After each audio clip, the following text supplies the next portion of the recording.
fui selecionada aqui com prazer de anunciar o próximo palestrante, que é magistrado da casa e coordenador dessa escola, né? Então, com toda a honra, vou chamar o vídeo para apresentar o Dr. Silvio Romero. Dr. Silvio Romero Beltrão é juiz de direito há 30 anos, atuando com maestria na 18ª Vara Cível do Recife, com uma sólida carreira construída no Tribunal de Justiça de Pernambuco. Entre suas destacadas funções, foi corregedor do TJPE e desembargador eleitoral do TRE Pernambuco. Além de sua prática jurisdicional, Dr. Silvio é um acadêmico de excelência. É professor adjunto da UFPE há quase 25 anos, lecionando disciplinas fundamentais como Direito Civil, Teoria Geral do Direito, Direitos Reais, Obrigações e Sucessões. Sua paixão pela educação jurídica também o levou a coordenar o mestrado na SMAP, onde atua como professor e coordenador. Com um vasto conhecimento acadêmico, inclusive de abrangência internacional, Dr. Silvio possui doutorado em reprodução humana assistida pela UFPE, pós-graduação em Direito Médico pela Universidade de Coimbra e um pós-doutorado em Direito Médico pela Universidade de Lisboa. Seus estudos e pesquisas são referências no campo do direito médico, especialmente em temas como direitos da personalidade e consentimento informado. Hoje, temos o privilégio de ouvir o Dr. Silvio Romero compartilhar sua tamanha experiência e conhecimento em uma palestra com o tema A Loteria da Justiça. Com grande prazer, convidamos ao palco o Dr. Silvio Romero.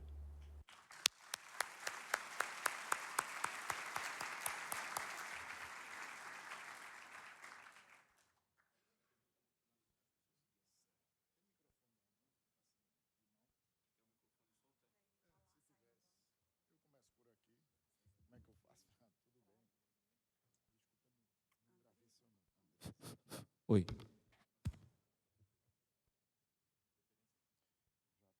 é que... Apresentação, tá? Pronto. Daqui a pouco. Bom dia a todos, senhoras e senhores. Inicialmente, gostaria de agradecer a apresentação. Eu me senti aqui, vamos dizer, na NBA mesmo, aquelas coisas bem... e isso me lembrou uma história, vou contar bem rápida, mas eu gosto de contar essa história, eu acho que não vai ofender minha palestra não, que eu corro, de um fazendeiro daqueles ricos do sertão de Pernambuco, que tinha sido tratado por um médico e queria dar um presente para os médicos. Chamou o genro, disse, genro, vai comprar uns peixes para dar para o médico. E esse fazendeiro não era, vamos dizer, muito letrado, aí pediu para o genro, além de comprar os peixes, faça aí uma dedicatória. Aí o genro fez uma dedicatória belíssima para o médico, porque tinha tratado aquela coisa bonita. Daqui a pouco o fazendeiro diz, coitado de mim, vou ter que comprar mais peixe, porque a dedicatória era muito maior do que a quantidade de peixe que ele tinha dado. Mas é um pouco disso, eu vou ter que caprichar mais ainda.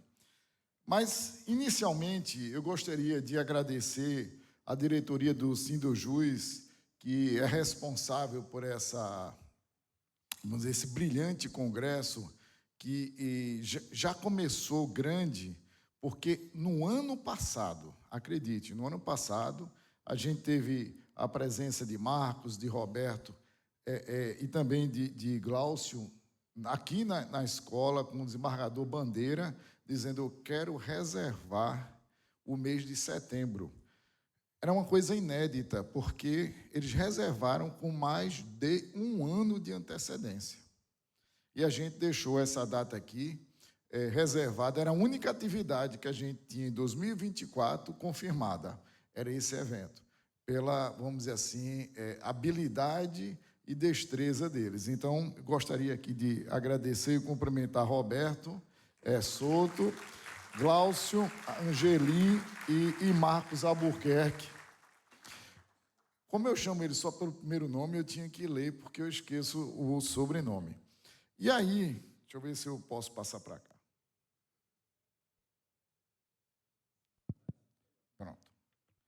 vou desligar aqui. E aí eu... Pronto, está ouvindo? Pronto, está legal. Eles chegaram para mim no início e disseram, olha, gente, me arrume um bom palestrante. Aí eu fui atrás de um bom palestrante e ele não podia. Aí, no final das contas, ele disse, vai ser você mesmo. Aí eu digo, danos, eu vou falar para o oficial de justiça, eu não sei nada de oficial de justiça. Vocês sabem muito mais do que eu, muito, muito mais.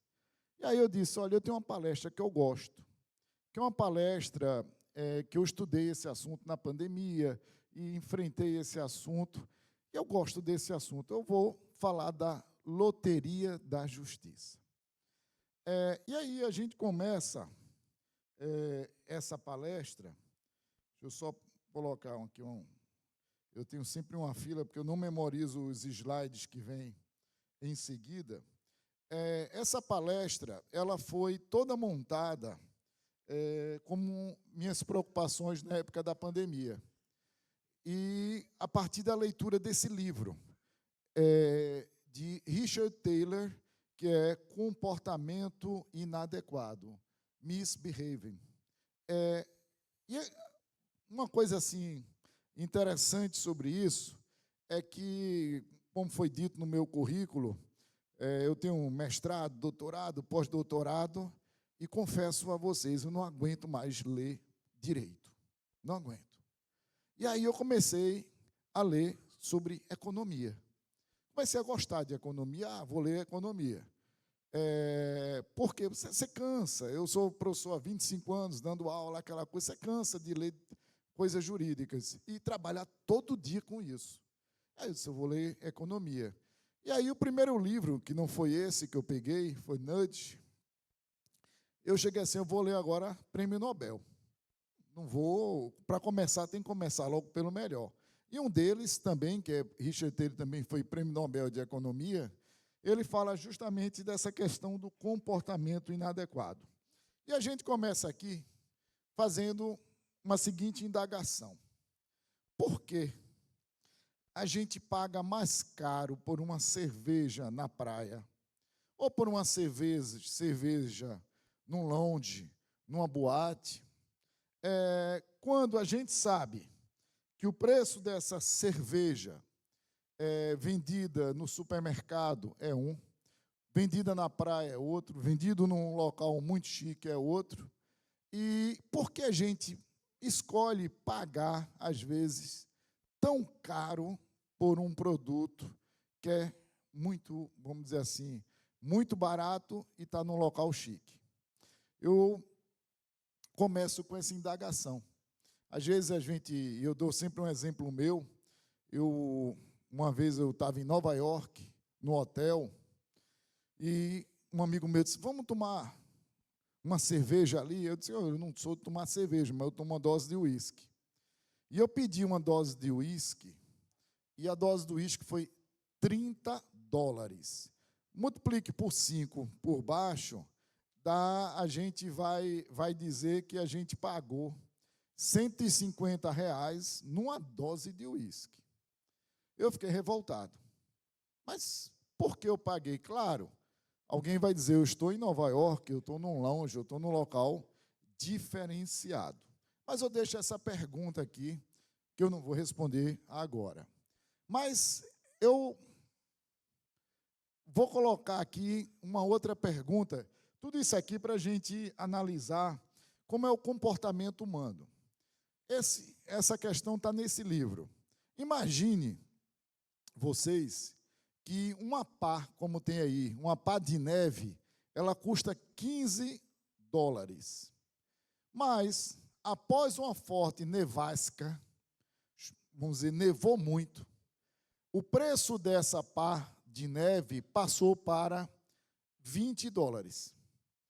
A gente pergunta, isso faz parte até do nosso cotidiano, é justo a gente pagar $5 a mais no dia seguinte à nevasca? É algo aceitável isso? Ou é injusto? A minha ideia aqui, pessoal, é falar sobre essa loteria da justiça, esse tema. Depois eu vou dizer por que o nome Loteria da Justiça. Mas será que é justo essa atitude de se aumentar o preço? É aceitável? É injusto? Eu sempre repito isso, porque metodologicamente, quando a gente é professor, a gente aprende que a gente tem que fazer a pergunta, não dar resposta, e todos vocês estão calculando aí. Eu acho que é injusto, eu acho que é justo. Depende disso, depende daquilo, está na cabeça de vocês. E aí, então, essa pergunta foi feita numa pesquisa, e essa pesquisa deu o seguinte resultado: 82% das pessoas acharam que era injusto. Acharam que era injusto. Poxa, ela custa $15, por que aumentar após uma grande nevasca? Você está querendo me enganar, está querendo, vamos dizer, explorar as necessidades do pobre consumidor?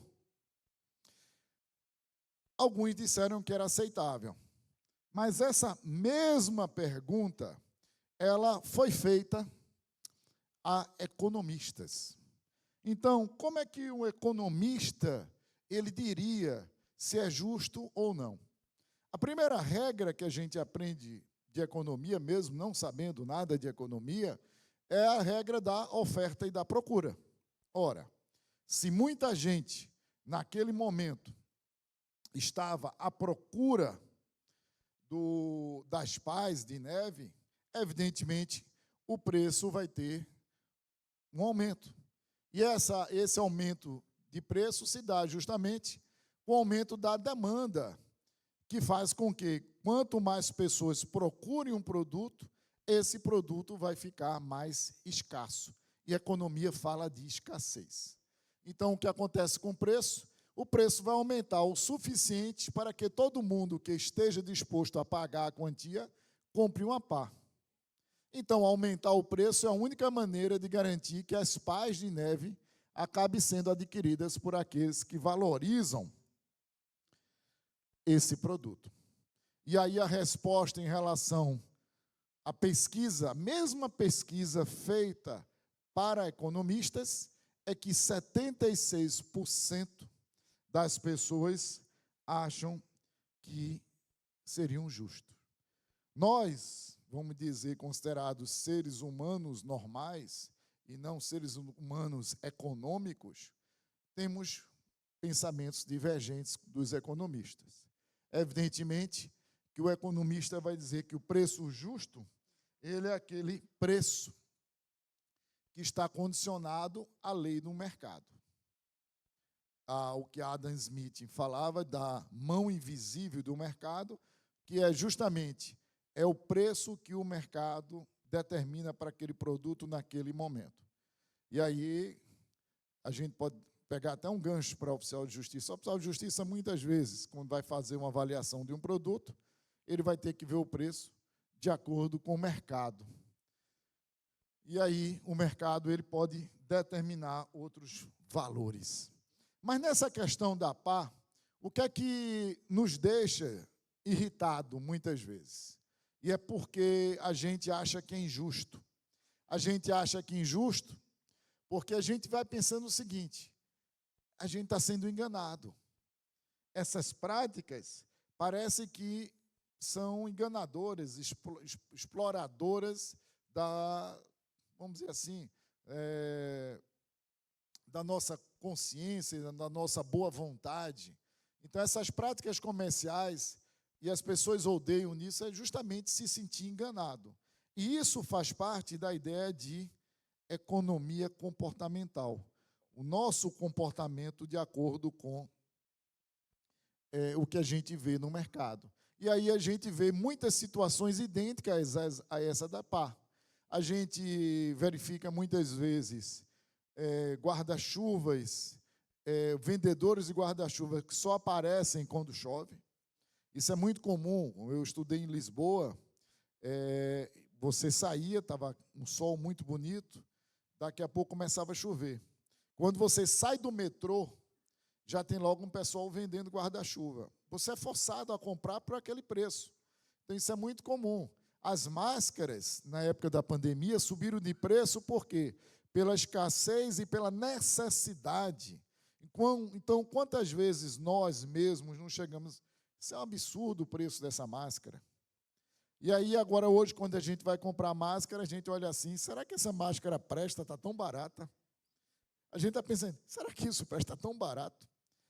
Peixe, na época da Páscoa, sobe de preço, porque a procura ela aumenta.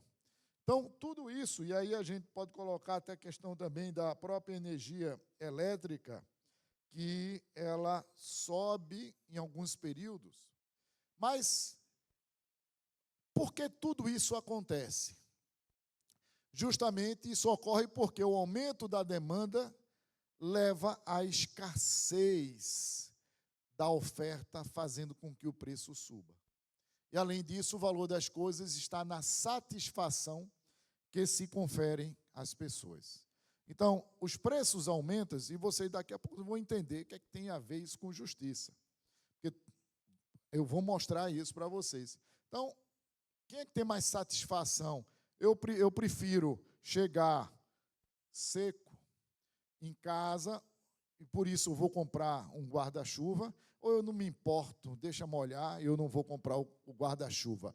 Essa parte, satisfação.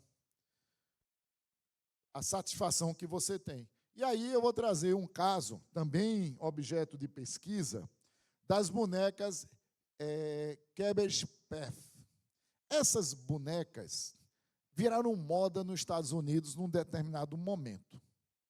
Foi moda. Toda criança, toda menina tinha, inclusive as de 21 anos, tinham vontade de ter uma boneca dessa. É porque a gente, eu achei engraçado que eu pensava que era uma menina de 3, 4 anos.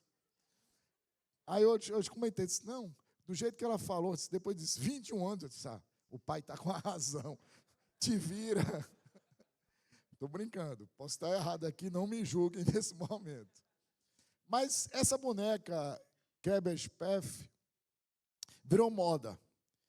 E acontece, e esse foi um caso experimental, que havia filas de espera para comprar a boneca. Então, chegou no Natal, toda menina queria essa boneca. Toda menina queria essa boneca.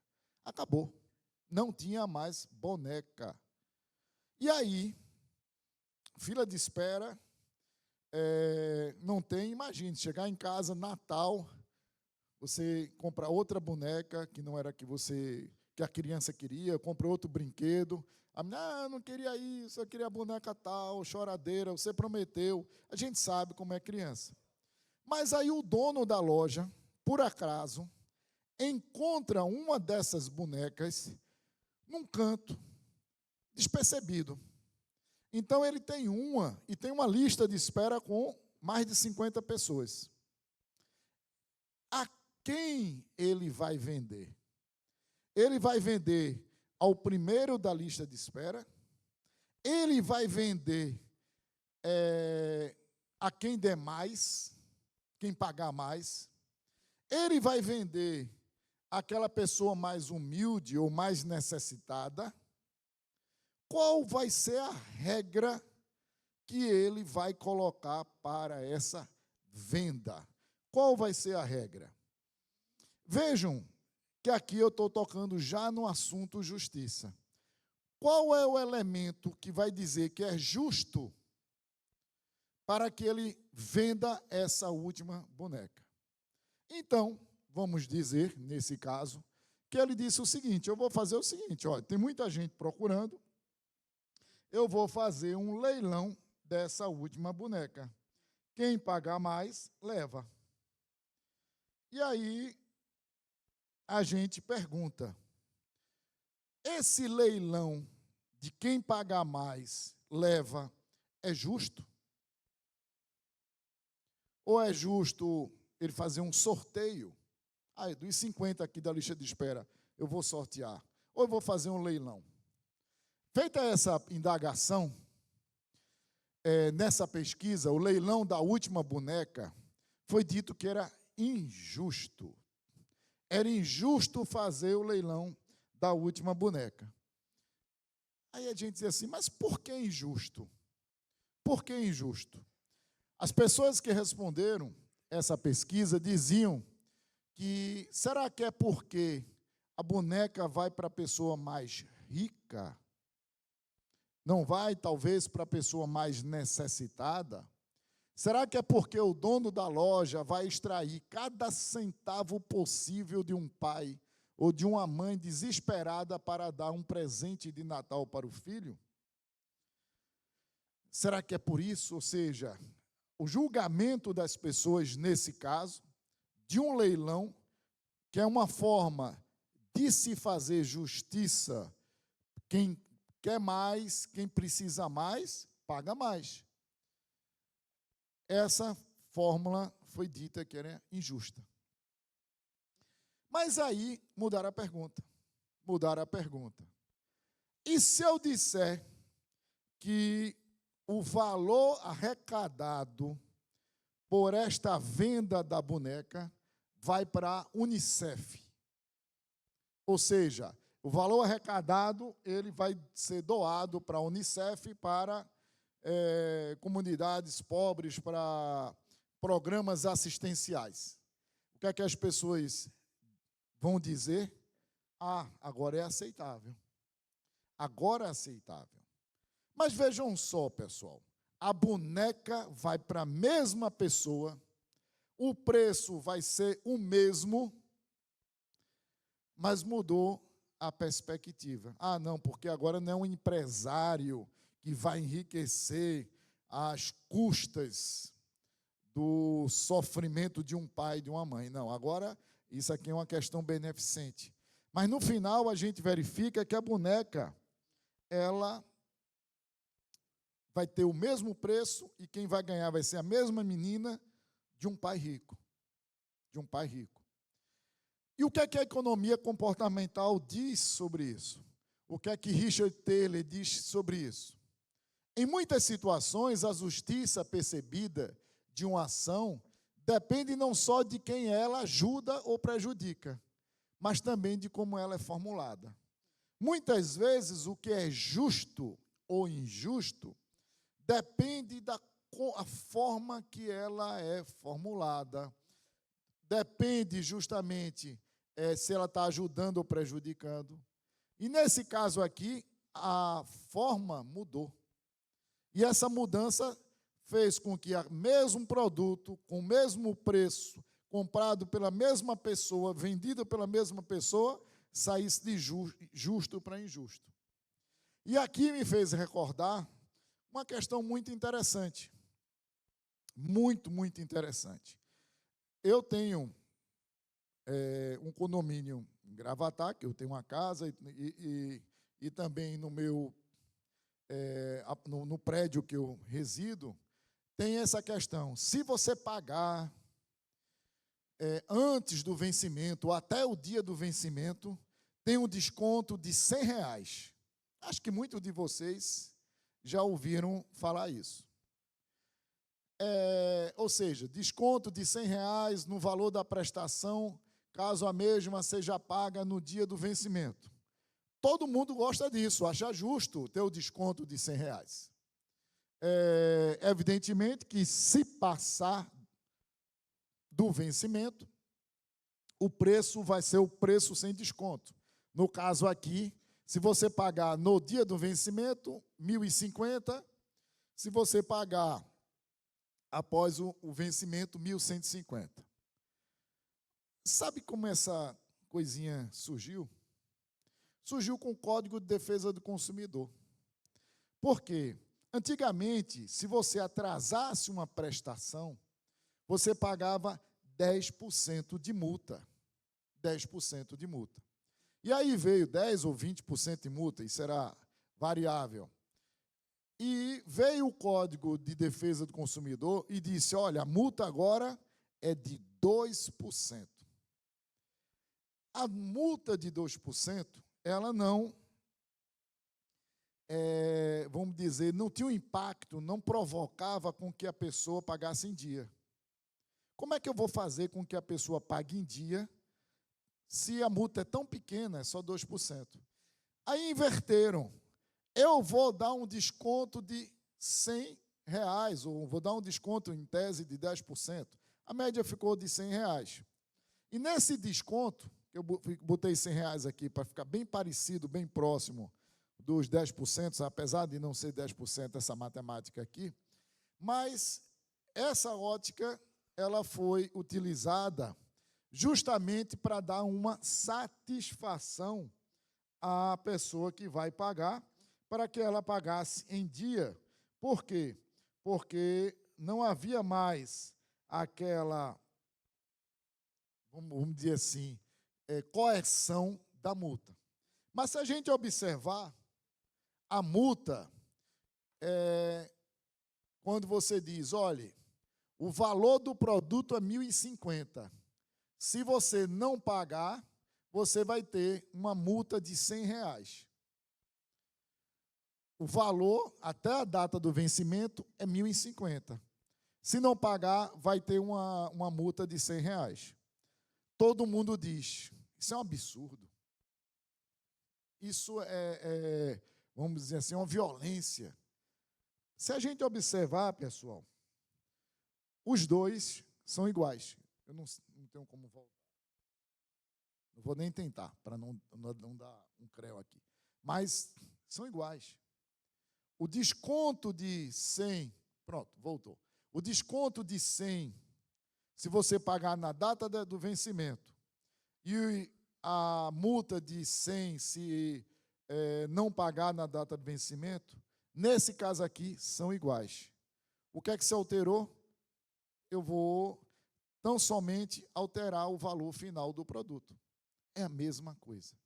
E aí a gente fica se perguntando, na verdade, por que as pessoas ficam tão felizes quando compram produtos com desconto?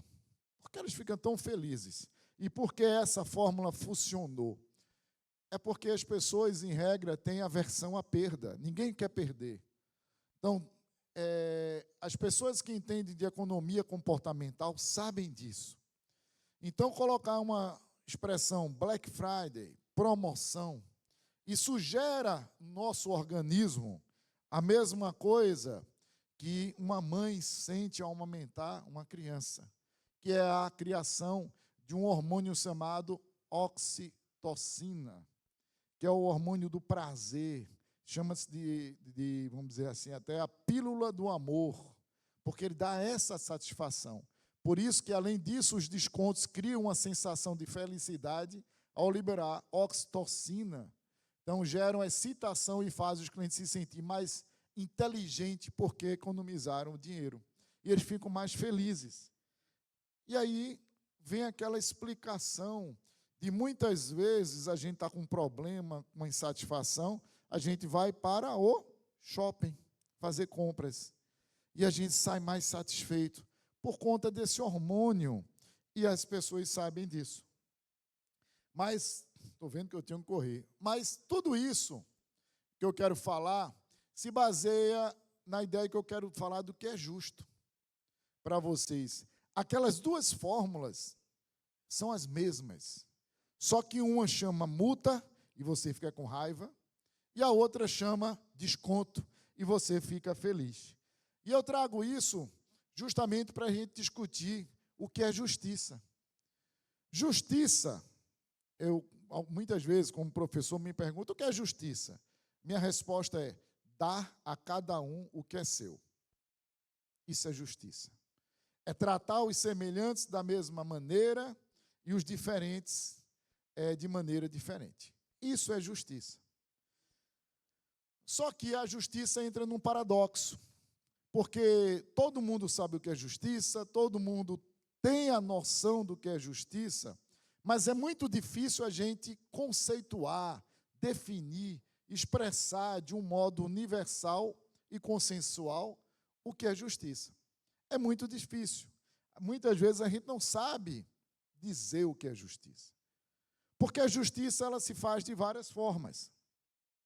E aí eu pego até um quadrinho aqui de Calvin, que ele diz, conversando com o pai, por que eu não posso ficar acordado até tarde e vocês podem. Veja a igualdade. Ele está alegando a igualdade. Isso não é justo. Aí o pai diz, o mundo não é justo, Calvin. Eu sei, mas por que ele não pode ser injusto a meu favor? É isso, às vezes, poxa, por quê? E a justiça, então, quando eu falo que dá a cada um que é seu na medida certa, é o que a gente trabalha aqui com isso. O que é a medida certa? O que é a medida certa? E para isso a gente tem um elemento que é a busca pela verdade. Para saber o que é justo, é necessário que a gente saiba o que é verdade. Existe uma carta encíclica, Veritatis Splendor, que ela diz o seguinte: nas profundezas do seu coração permanece sempre a nostalgia da verdade absoluta e a sede de chegar à plenitude do seu conhecimento. Por isso que, às vezes, não estou criticando o anterior, com forma nenhuma, foi excelente a palestra, aprendi bastante, é o São Tomé. Às vezes a gente quer a verdade absoluta, a gente quer ver para crer. Mas não é isso que a gente tem que, às vezes, crer sem ver, eu falo muito isso, crer sem ver é chamado de fé. É o contrário. Por isso que essa briga do São Tomé era importante. Era porque ele tinha que ter fé. Ele não precisava ver. Então, pessoal, a gente quer a busca pela verdade para se fazer a justiça. E a busca pela verdade fez criar o quê? O VAR. O que é o VAR? Era aquela questão que a gente tinha aqui, eu também sou náutico, graças a Deus. Você e a gente podia ser muito mais campeão pernambucano se existisse VAR há 30 anos atrás. Por quê? Eu não vou nem dizer que quem é do outro time sabe que a gente foi roubado demais. Se tivesse VAR, não acontecia, porque teríamos a verdade. Fake news, essa briga, é a briga pela verdade. É a briga pela verdade. Então, a gente, para saber o que é justo, a gente tem que saber a verdade. Por isso que é difícil julgar. Muitas vezes eu chego assim, num processo de família, marido e mulher brigando. Eu disse, poxa, eu estou decidindo desse jeito, mas não tenho segurança. Porque eu não sei o que é verdade. Não sei o que é verdade. Vocês, o oficial de justiça, chegam na porta de alguém e vocês se perguntam, será que essa pessoa está dizendo a verdade? A gente, para ser justo, a gente faz essa pergunta. E também a ideia de igualdade. Tratar casos semelhantes de maneira semelhante e casos diferentes de maneiras diferentes, porque todos têm dignidade, todos são iguais, todos merecem justiça social e todos devem ter uma justiça adequada e proporcional. E a Constituição diz isso. Só que ainda estou aqui tentando ter um critério de justiça. Vejam que lá no início eu falei da venda da boneca em leilão. Muita gente achou que era injusto. Ah, mas é para a Unicef? É justo. O aumento do preço da pá para as pessoas em geral é injusto. Para os economistas é justo. Então, vejam só, a gente tem vários critérios de justiça. E aí, dentro desses vários critérios de justiça, a gente pode dizer, vamos imaginar, e eu fiz isso, eu faço isso, eu estou com o meu livro aqui. Eu quero dar esse livro para alguém. O auditório aqui deve ter umas 300 pessoas. Eu não dá para dar um livro para cada um, mas eu posso dar uma página para cada um. Serve? Não dá, né? Mas eu estou sendo justo, eu estou dividindo igualmente. A todas as pessoas uma parte igual. Vou dar uma página. Não dá certo. Mas se a gente fosse um bolo, talvez desse certo. A cada um de acordo com sua necessidade. Então, tem alguém que está fazendo aqui um mestrado, um doutorado em direitos da personalidade, esse necessita mais do que aquela outra pessoa que não está mais estudando, já está mais relaxada. A cada um de acordo com o seu esforço. Quem é que tem a melhor produtividade aqui vai levar. É a meritocracia. Cada um de acordo com a sua contribuição. Vamos dizer assim, vamos fazer um leilão? A cada um de acordo com o seu merecimento. Eu acho que quem merece mais aqui é Roberto, porque ele organizou tudo isso. Vejam que é um critério. A cada um de acordo com a liberdade no mercado. Vou pôr à venda aqui, vou fazer esse leilão. Então, vejam que todos esses são critérios de justiça. E aí o tema da minha apresentação tem a ver justamente com isso. A loteria da justiça, em razão de um livro, de um trecho, na verdade, desse autor Jorge Luiz Borges, que ele fala da loteria da Babilônia. O que é a loteria da Babilônia? Babilônia era, vamos dizer, um país que a profissão de cada pessoa era determinada por sorteio. A pessoa era, por 3 meses, oficial de justiça, depois tinha um sorteio, ele podia ser embaixador, depois tinha um sorteio, ele podia ser gari, depois tinha um sorteio, ele podia ser cozinheiro, depois tinha um sorteio, ele podia ser o prefeito. Então, as profissões eram determinadas pela sorte. Era um sorteio. E o que é isso tem a ver com justiça? É porque, muitas vezes, dentro dessa loteria da justiça, o que é justo pode ser resultado da sorte. Quem assistiu o filme Quem Quer Ser Bilionário, no começo do filme, eles começam aqui, para ser bilionário, o que é preciso? Dinheiro, inteligência, sorte, é o destino. O que é que precisa? Muitas vezes é sorte. Muitas vezes é sorte. E aí, eu me recordo, no filme, por que foi sorte? Porque o menino não era inteligente.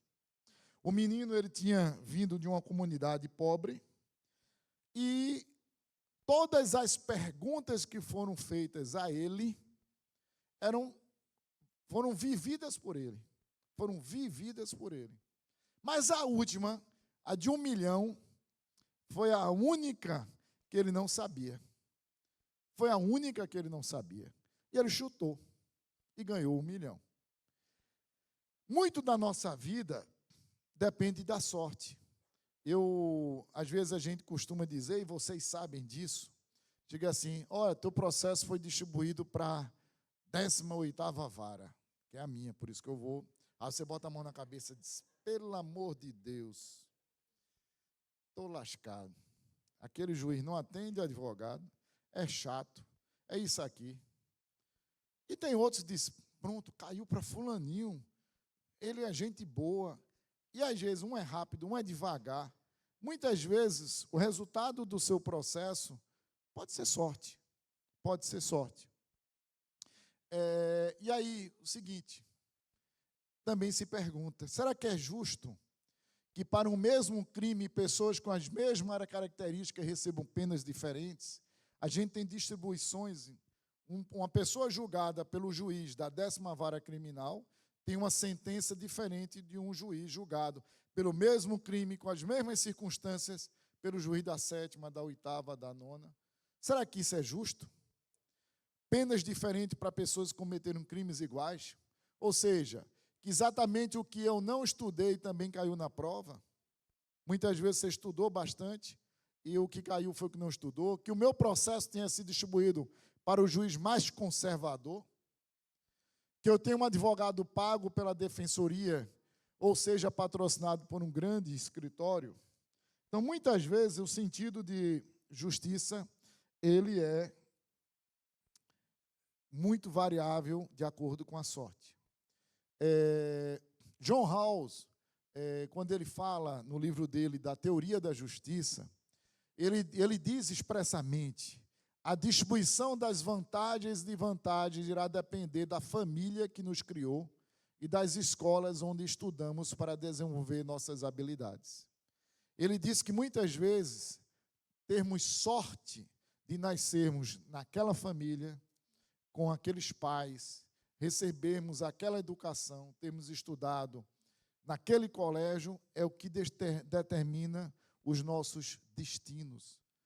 Muitas vezes a justiça é feita por essa sorte. Aí ele fala do sorteio, vamos dizer, celestial, de você foi sorteado, todos nós aqui, de nascermos no Brasil.